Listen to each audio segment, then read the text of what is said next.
Thank you for tuning in to another edition of the Vulcan Report. This end of day report is for Thursday, September the 7th, 2017. It has been an extraordinarily busy week for me, even though it's a shortened trading week, mainly because I have been in the lab working on some monster algorithms. Also working on a new feature with the post-wave price trigger, something for the newbies, for the rookies, people who have never really traded before. And even those who have, it's a little something in there for you too. It's a new listing mechanism. I think you will find it very helpful if I can ever um, finish it. So I've been doing some testing and things on it. So um, I'm hoping to have it done possibly tomorrow, maybe. I guess possibly. Not sure yet. Um, but we'll see. We will see. I just don't know um, how soon I can get it done. So I'm gonna keep working. I'm gonna keep trying, and hopefully I can get it done maybe by tomorrow and finish all the testing. It's just a lot of work that goes into it, but it's a streamlined uh, thing. So anyway, enough of that. Let's jump into these markets because I gotta go. I gotta run. I know you heard the news about the Equifax breach. Someone hacked into it.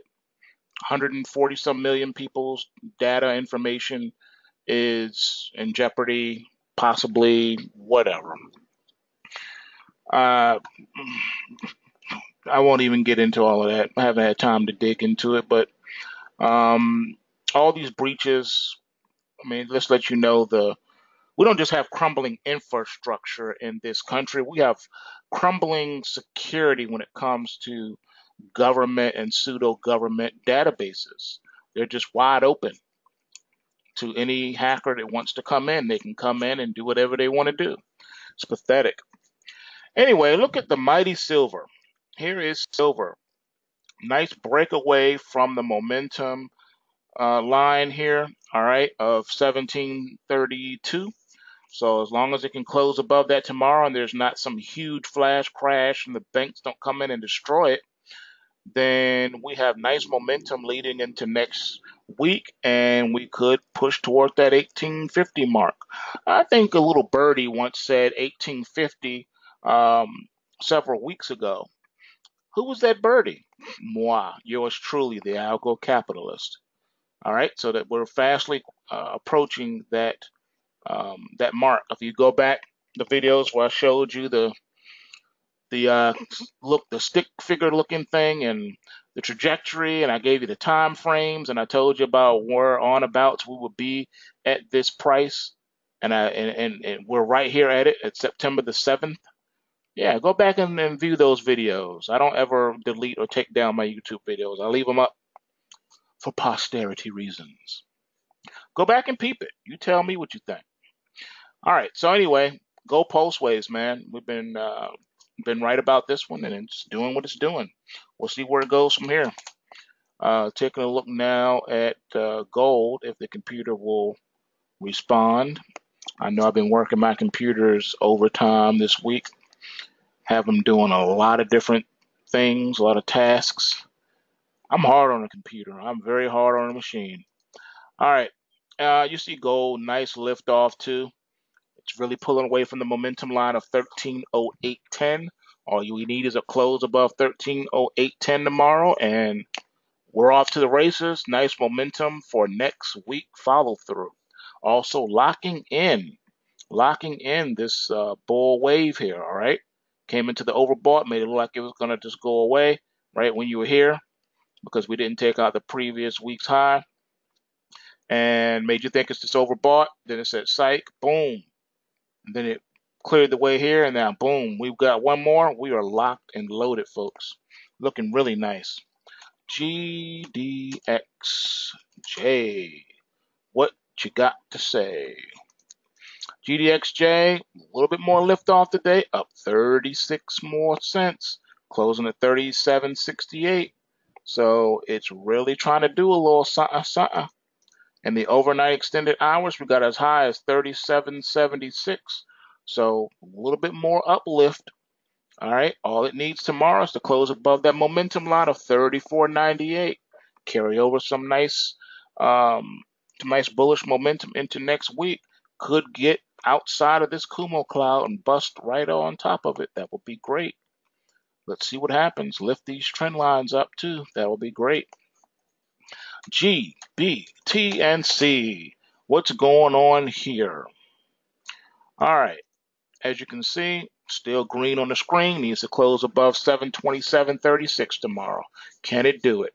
Can you dig it? Closed down $40.25 today. Massive. This thing has some price swings in it. My goodness. It's only for the bold.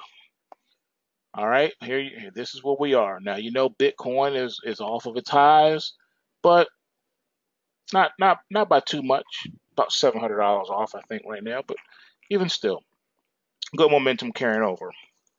But somebody get your boy. What's up with your boy? BTS and the C. What is going on with thee? We still got blood in the water, man. It can't lift. It cannot lift. All right, still at 8 cents. It's not even trying to get back up to the old high of 20s. This thing, the way Bitcoin has moved, this should be a $20 stock.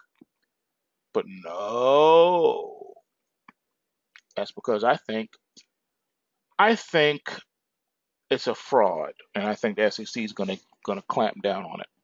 Meanwhile, B to the T to the C to the S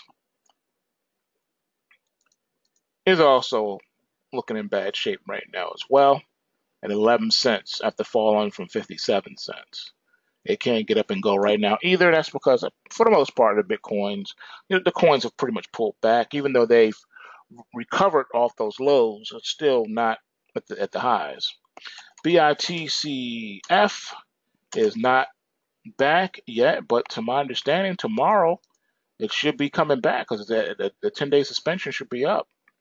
All right, so it hit 315, settled at 179 on this last day of trading, and this is going to be interesting to see where it goes once it comes back.